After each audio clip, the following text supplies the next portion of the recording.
That's Fozzy right here on your Classic Metal Show with Spider in My Mouth, or Fozzy in the Ring, or Chris Jericho, or whatever you want to call it. But good interview there, Chris.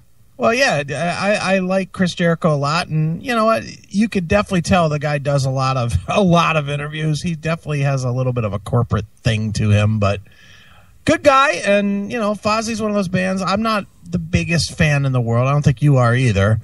But, you know, whatever. You know me, I'm a wrestling fan, so I was more than willing to do an interview with Chris Jericho. Sure, and I look at that more for the wrestling fans than I look at it for the more for the let me say that again. More for the wrestling fans than the music fans.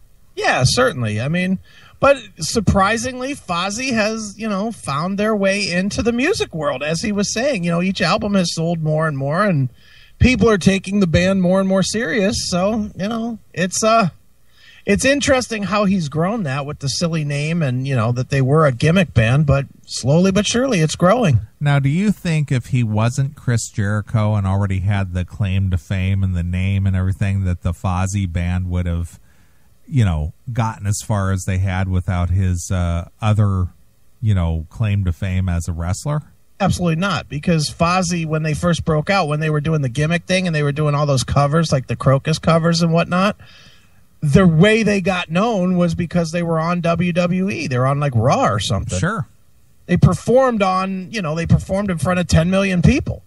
So, yeah, that's the only reason they would have gotten popular. I mean, they would not have made it now. No, that's what I'm saying to you. It's just like, had he not been Chris Jericho of the wrestling fame, no one would be interested in Fozzy. No, and I mean, certainly there are guys, the two of the guys were in Stuck Mojo, but Stuck Mojo did not have the following that you know, Chris Jericho did. Sure. Not by a long shot. Sure. So excellent. No, I don't think so. Well, nevertheless, the new Fozzy is out there, and Chris Jericho is now in the history of the Classic Metal Show as a guest. And he's not even our first wrestler. That's true, too. Didn't we interview those guys? Or I think you did, that Brute Force. Yeah, Brute Force. Yeah. Which actually, they had sent me their second CD, and I've never even done anything with it. Should we get them on? I could. They did solicit me, asking me if they could be on the show again, but I didn't. I like talking to wrestlers. Let's do it. I didn't respond, but that doesn't mean I won't or can't. Yeah, let's do that. Let's get them on. Dude, I love talking. I love talking to anybody that is not solely a music guy, because I'm fascinated with their other careers and how they balance between the two. You know, I mean, and tell me, even in that Jericho interview, wasn't that interesting to, you know, how he balances his time as a wrestler with finding time to tour and everything else. And, you know, it was just fascinating to me. It was interesting. Right. Well, in this day and age, you know, for people who are, for all intents and purposes, self-employed, they've got to have all kinds of avenues to, you know, make a dollar. Yeah, and I mean, it is fascinating, a guy like Chris Jericho. I mean, he's a mainline player. It's not like he's, you know, some low-level guy. He's a fairly high-up-there guy with WWE. And, you know, he doesn't really need his band, but he's working hard enough on his band that he's getting major tours. I mean, he's out on tour with Saxon. Exactly. That's a pretty major tour. I don't care who you are. Yeah, and Stevie Peavy will definitely check them out when they hit Orange County. Yeah, but he'll be disappointed because he has to hear all these new songs. Right. You know, he doesn't get to hear only the songs Denim and Leather, and he doesn't hear anything past 1984. Yeah, because there's been nothing good since. Sure. Nice. Stevie Peavy. We haven't touched him in a while. Has he done anything new, or do you even know? I don't know. I'll look this week. Maybe we'll do some Stevie Peavy next week. Well, some people have commented on the Anime Girl segment we did last week, just out of the blue. Oh, yeah? Would they like it or hate it? Well, it was just the whole graphic nature of the shit talk. Dude, what the hell, man? Shit talk. Shit talk and the shit band, the Endangered Feces. Yeah, Endangered Feces. Ugh. Well, you know, I got to admit, though, you did a stellar job this week on titling the tracks. I really enjoyed the track title, A Brown Stain on Anime Girl's Soul. Now, what made you think that? I don't know. It just popped into my head. A brown stain on Anime Girl's soul. Well, I figured since he had to have shit titles for his songs, I needed a shit title for the podcast. Yeah, nice. Nice. But that goes a lot deeper, though. Just that title alone, it's just like, this is the parents that this poor girl was blessed with. No wonder she's messed up. Yeah, no kidding.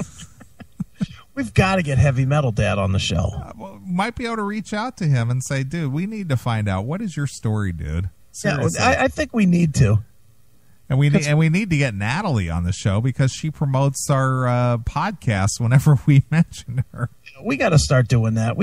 I got to stop worrying about these interviews and start worrying about what's really important to the show, and that's the characters we build. or shed light on, or give them some exposure that they normally wouldn't have. Because let's face it, if it isn't for us blasting it, nobody's talking about Natalie's World. And if it certainly nobody would be recognizing Anime Girl and Heavy Metal Dad. And Table Cake. Table Cake. Table Cake! That's the only thing I want to know about is Table Cake. What is Table Cake? Exactly. Well, I'm going to get him on the show. He's a metal guy. He'd probably love it. Sure. Might not like us tooling on his daughter, but, whatever. Well, they realize that they're kind of an oddball family. I mean, that's what they advertise themselves as. Sure. It's like, dude, why do you keep dragging your daughter into this? Clearly, she's not into this. He might not like listening to how much I hated his wife last week. He probably hates her, too. Probably much more than I do. There's a guy who gets it. This guy knows my pain. Sure. Well, speaking of knowing somebody's pain, yeah, we've received email. Yes, we have. Of a guy in pain, and he doctors his pain by listening to us. Yes, he does. So let's get into some emails. We haven't done this in a while. All right. It's time for the Classic Metal Show to start begging for email. What the hell is email? Death sent me an email. Well, when you figure it out, email me. And here's your loser beggars, Neely and Chris. You've got mail. So there you go.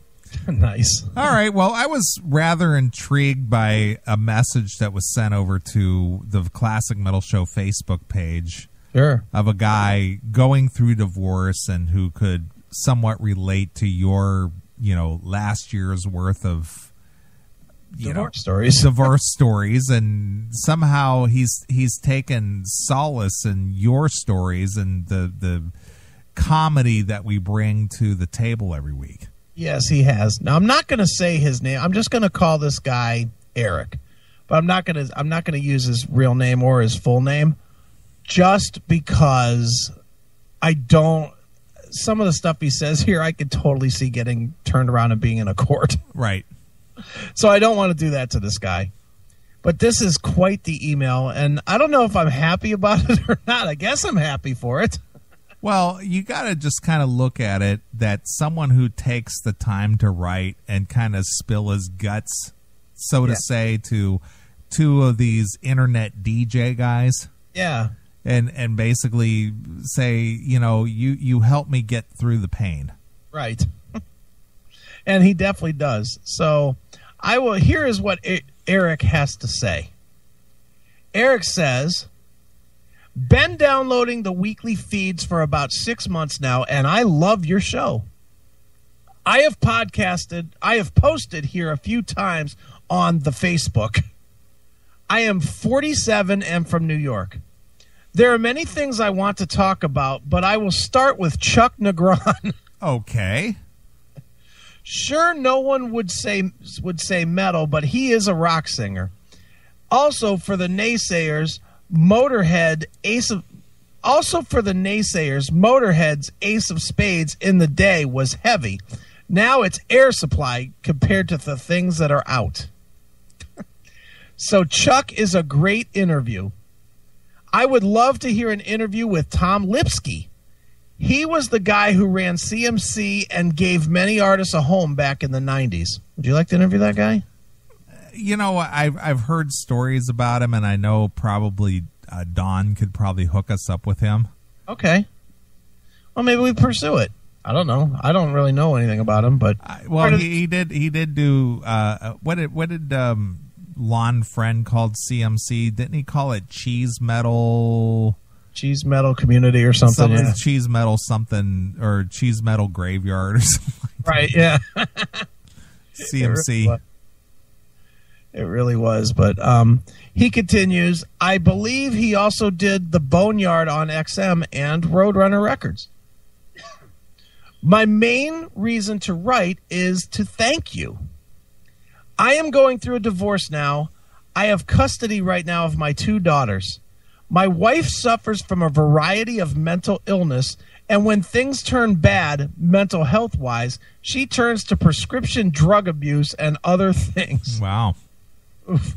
Tell me you're not just feeling for this guy right now. Exactly. Oh, God damn. Yesterday, I got banged in court to pay her lawyer fees of $5,000. Oh, God damn. I had to beg and borrow to pay for mine. I came home so upset I didn't know what to do. I still have a few back best ofs from last week and listened. You guys made me laugh, did some great interviews, and just your chemistry and chatting made my dark day bright. Thank you for the show.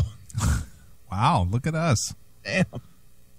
I don't know if I'm happy about that or horrified that he had to pay $5,000 in his wife's bills. Well, I think that last week on the show you said that, regardless of your situation, once you give that girl the ring, you're dedicating 20 hours of your 40-hour work week.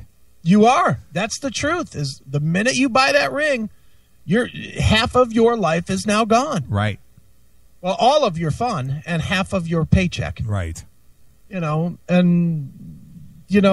a miracle, a straight up miracle, I am the one that just did not get fucked in divorce. Yeah. I was only married 3 years. Yeah. And I didn't take a big hit for that either. I more or less for all intents and purposes, this was back in 1987. Yeah. I gave up $5,000. Okay, well, I gave up a little more than that, but I mean, in the biggest picture, I won't talk about what I did give up because I don't think I'm allowed to, but I will say what I kept. I kept 100% of my business. I kept 100% of my home. And I kept almost everything that was in the home, really. I mean, she took some stuff, but, not a ton. Not a whole lot. And of the stuff that she took, honestly, none of it was stuff I would miss. Yeah, you didn't want it anyway. And knickknacks and, collectibles and shit that we've collected over the years. But, it's not like I came home to an empty house. Sure. I had one empty room in my whole house. That was it. One empty room that I had to refurnish. Right. Well, as I said, 1987, I gave up $5,000 in cash. Okay. And that was it. Yeah, that's not bad. So it was a disillusioned summary. It was just like, you take your shit, I'll take mine. I'll give you the value of half of what we own together. Sure. And toodaloo. Well, I mean, me with the business, dude. I could have really got fucked. Sure. I mean, owning that business, and my business has some value. Sure it does. With over 100 customers, you can imagine that there's some value there. Right. But, man, thank you, Jesus, or whoever, that I didn't have to give up any of that. Because, God damn, that would have sucked. Right. And she's been married 3 more times since. Right. At $5,000 a pop, she's made $20K out of that pussy. Three more times since. Yeah, well, she was a good one, dude. I don't know why you didn't keep her. Right. I often say, I wonder who the problem was there.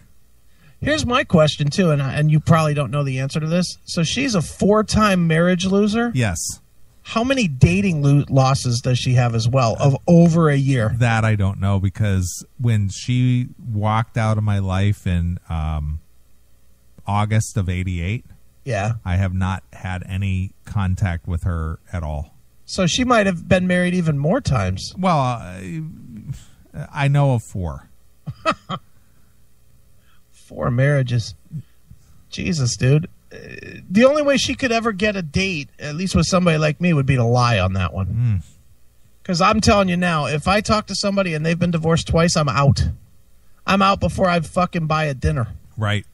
You know, I mean, that's when I start talking to somebody, that's one of my very first questions. Have you been married how many times? Right.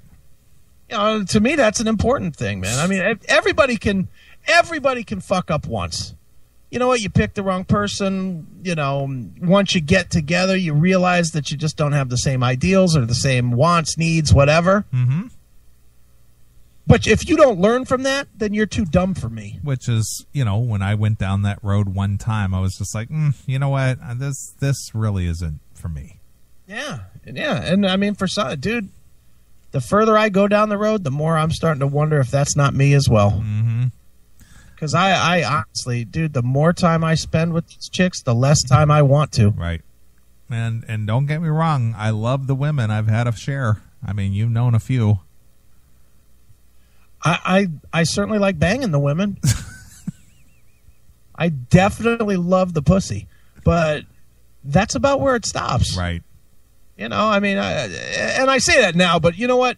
And probably fairly, that's because I'm newly divorced, and it is fresh, and it is fun, and it is something that I just haven't been able to do for a while. Right. You know, man, the thought of actually tying up to somebody else again is fucking appalling to me right now. It is, dude. I cannot. I don't know if I've told this story on the air, but I know I've told you about the last one that I went out with a couple of times. Sure. And by the second date, when she wanted to start planning something for a weekend. Right. You know, she was like, and not like a let's go away type thing. Just a, hey, what are you doing this weekend? Yeah, because we're a couple now, so we're doing couple things. Or we should be spending a little time on the weekend together. Right. And I instantly was like, ooh, got to get away from this. Right. Can't be getting into a situation where I got to answer for my time. Right. You know, and again, that might fade away from me. It might not. I don't know. Sure. Right now it isn't. I love fucking running crazy. Sure. You know, I love being able to go out to the bar with the 75-year-old women. I don't know if I could do that if I had a girlfriend. No. How sad is that that's probably an accurate statement, too? The jealousy would just get out of control. I mean, honestly, certainly no chick is going to be jealous going out to a bar that's full of fucking women 30 years older than me, but she would probably have a problem with me going out on a Wednesday night. Right. If she was a live-in, don't you think? Well, do you have to go out with your friends every Wednesday night? Yeah, do you have to spend all that money on Wednesdays? Do you have to do that show on Saturday night? Oh, I see it coming, dude. Oof. Not interested. Well, you know, even in my earliest days of getting into radio, even from the very jump into the first year of doing the show, right? I was with a girl at the time, and it started in with the "Do you have to?"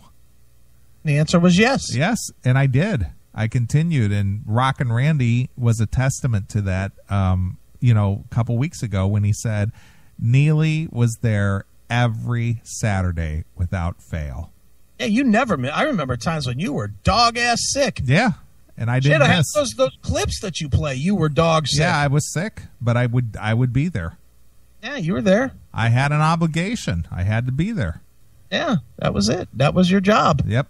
But I did get the "Do you have to?" and then it started with having a single phone line into the studio, and people, you know, and my show grew in popularity, and it was just the phone would be busy, and I would, you know, I tried to get through for an hour. Who were you talking to? God.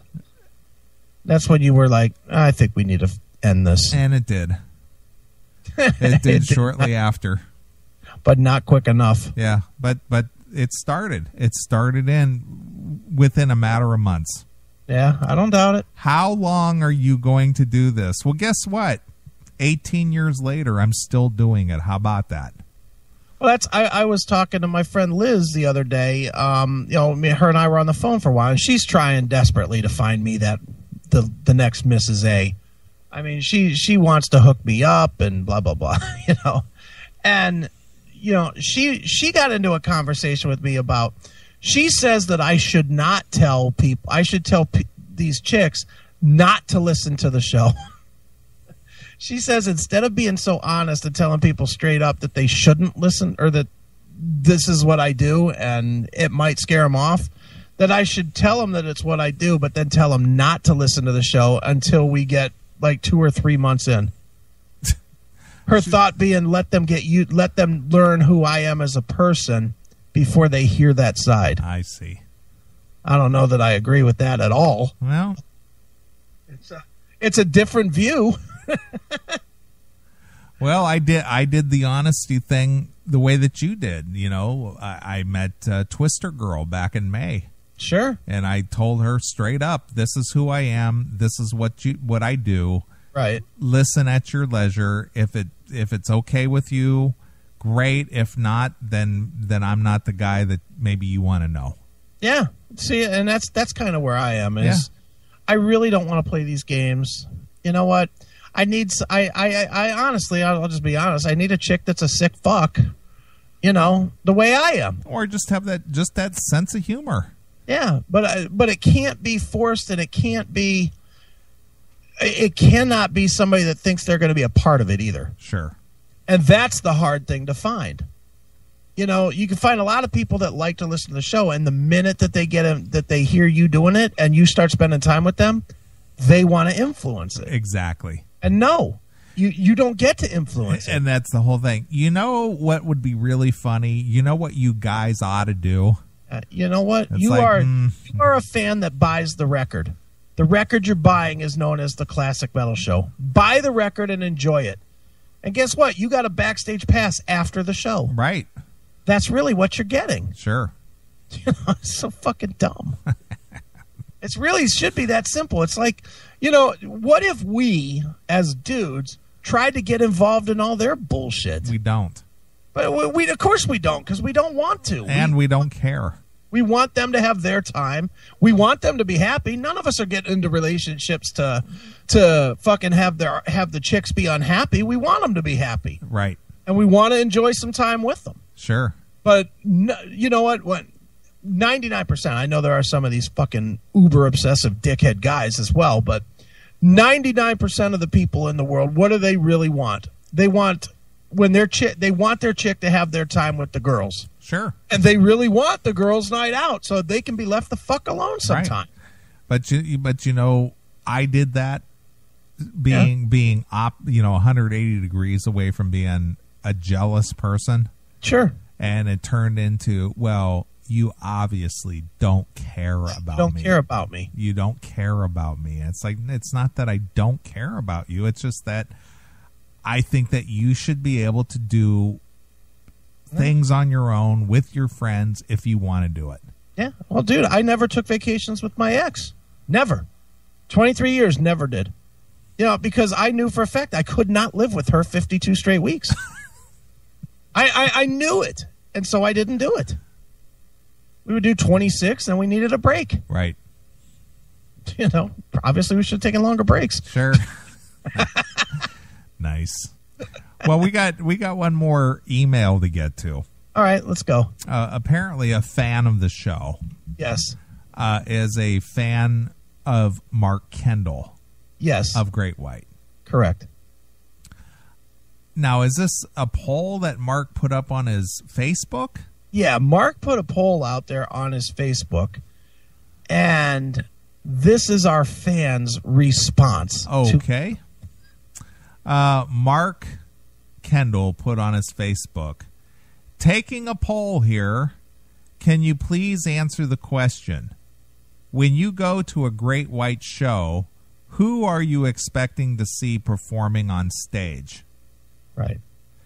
The answer, hey, Mark, sorry it's taken me so long to get back to you.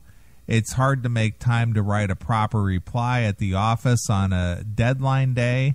I appreciate you taking the time to include me in a poll because my stance seems to be an anomaly when it comes to choosing which version of the band to go see. Right. My answer is that I simply want to see the band. I'm there because I love the music.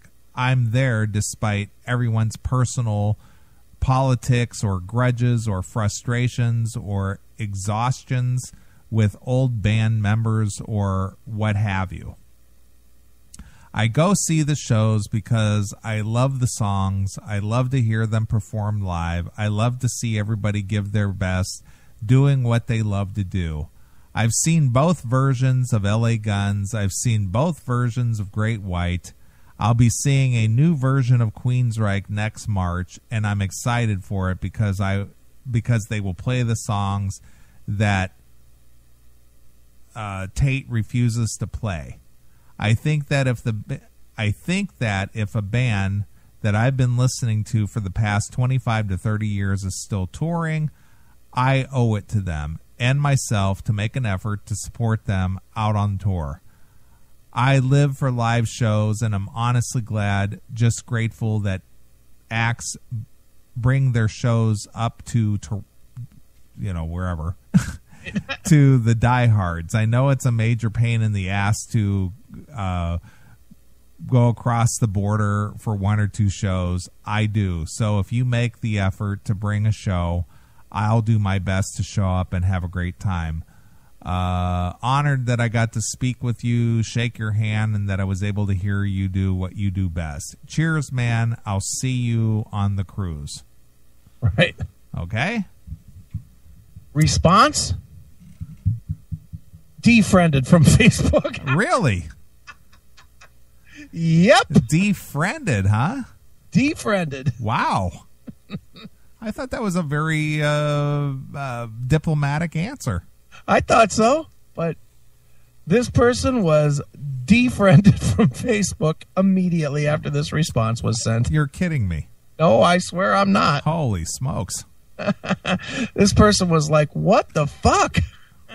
Wow. And I had them send me this because I asked, I was like, what did you write?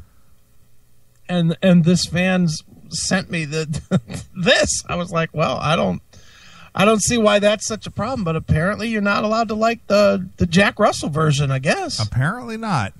Good Lord. You're a traitor, man. I wonder if Mark won't do our show anymore because we interviewed Jack. Well, those were two good interviews, both of them. Yeah, they both were. And they were all over the news websites and everything. Yeah, we punched both of them in the gut. No, I thought it was good. I did too. Which, by the way, yeah, there's a website out there that our good friend Lon Friend, formerly of Rip Magazine, is on. Uh-huh. It's called, is it aircheck.org? .us. Is it .us? Yep. Let me look it up real quick. Yeah, it's aircheck.us. It's .us, huh? Yep. Well, there's a podcast site out there similar to Spreaker. Okay. I mean, they're not as huge as Spreaker as far as the variety of shows. Sure. But they have shows out there that are hosted by kind of name people rather. Okay. And apparently, Lon Friend has found a home there and does a podcast there where he does some audio interviews. Sure. I noticed that Jack Russell also has it's called aircheck.us. You're absolutely right. Right. And Bill Ward, formerly of Black Sabbath, is on there. Lon Friend is on there. Jack Russell has a show. So all of these guys are getting into these, podcast type shows. Yeah. And I listened to Jack's show. Okay. He's got 3 of them uploaded over there. Okay. And what I find funny about Jack is that he plays up the whole Captain Jack thing. I know he's big on the pirate thing. He should have worked. He should have had this podcast going when Wicked Brew was happening. It's just the whole "arr mateys, hey, this is Captain Jack." The whole, I'm a pirate. I have my own ship. That kind of stuff. ESS Jack. Yeah. So he has his own podcast out there. It's called what is the name of it? It's something Jack. But Anchors Away with Jack Russell? No. It's like Jacked Up or Jack. It's called Jack Up, I think, instead of Jack Off or something. You don't know Jack? No. Oh, that was Jack Antonio. No. I'm jumping into the shows here. See what the shows are. Jackal Me Off. Oh, that's the wrong band. No. Jack On. Jack On? Jack On instead of Jack Off. No, come on, really? Jack On with Great White's Jack Russell. Oh, boy. But I listened to it, and it's it's mostly a music show. Sure. The content is mostly music, and he does like a 2-minute break. Okay. And he sort of kind of does what Ron Keel does. It's just like, I remember touring with such and such a band, and we had a great time, and I remember playing at the Forum, and I remember blah blah blah, and well, here they are now. Here's right, here's Ozzy or whatever. Sure. Right. Well, dude, podcasting, isn't it funny?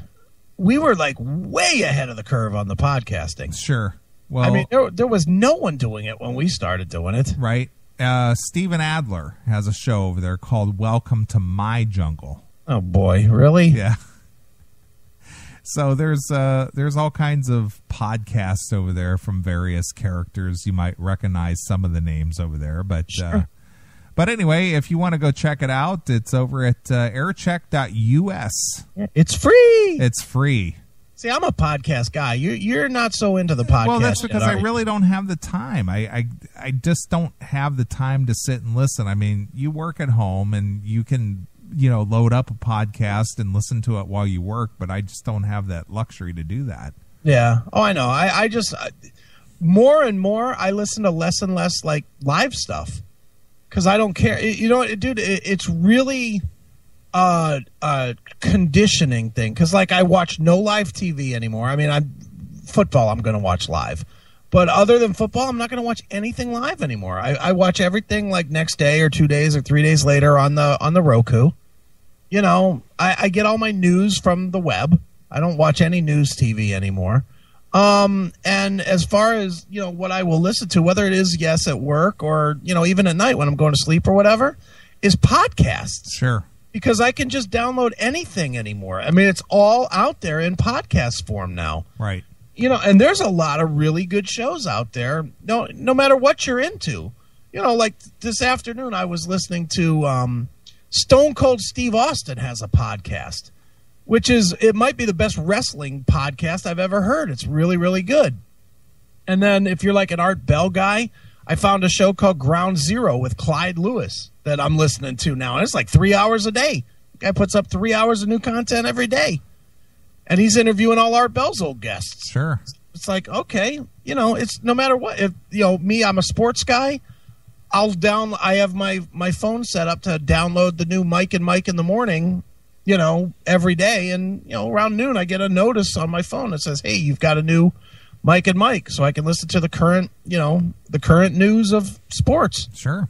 Well, it just all downloads now through podcast. It's just it's the new way, man. Well, this is one that we might have to explore here on the show. What's that? The Jiggy Jaguar radio show. The Jiggy Jaguar. The Jiggy Jaguar radio show. Oh, yeah. I'll be checking for that one. With talk radio star Jiggy Jaguar, comedy, phone-ins, mad chat, rants, in-depth interviews, you name it, and it all happens on the show, so don't miss it. The Jiggy Jaguar. Huh? The Jiggy Jaguar show, and here's one that's right in your neck of the woods. He's from here? No. Here's another one. Oh, okay. This one's in your neck of the woods. Okay. This one is called Tough Scene, Cleveland. Tough Scene, Cleveland? Yeah. This is a music, comedy, entertainment, news talk show featuring various guests from different forms of entertainment from Cleveland and its surrounding areas. Oh, I'll be checking that out, too. Dude, there's definitely not a shortage of bad podcasts to use. No, not at all. So, we'll be checking into that stuff. So if you're looking for podcasts with maybe some name personality type people aside from Neely or Chris. Yeah, well, they do have Jiggy Jaguar. You could go check out Jack On with Great White's Jack Russell. Let's see here. Who else? Welcome to My Jungle with Steven Adler. Yeah. You can also check out Bill Ward's podcast. Also, Lon Friend. Right. So there's lots of listening out there. Sure. There's plenty of good ones out there. Sure. All right, dude. Well, I say we jump into some tunage since you interviewed Chris Jericho from Fozzy. Yeah. They're out there touring with Saxon. Cool. And they're definitely out there raising some hell. So here it is. It's Saxon exclusively here. On your classic metal show.